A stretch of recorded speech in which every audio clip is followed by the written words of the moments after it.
If you want to create a calendar event or a reminder on iPhone 17, then first of all we need to go to the calendar app. So let's go ahead and open it.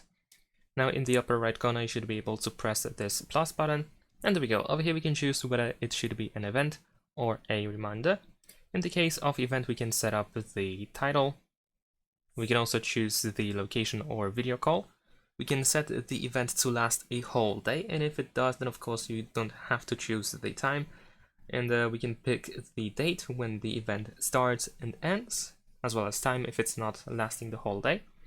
We can choose the time zone as well. We can choose the travel time as well. We can decide if the event should repeat or not every day, every week, and so on and so forth, or we can set a custom repeat option. We can choose which calendar should be used. So if you have different categories, then you can assign them over here. We have invitees, so you can invite people to the event or the reminder as well, I believe. Actually, we cannot apparently add to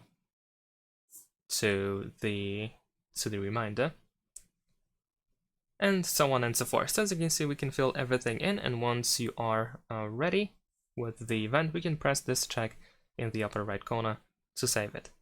And that's pretty much it. Thanks for watching, leave a like and subscribe.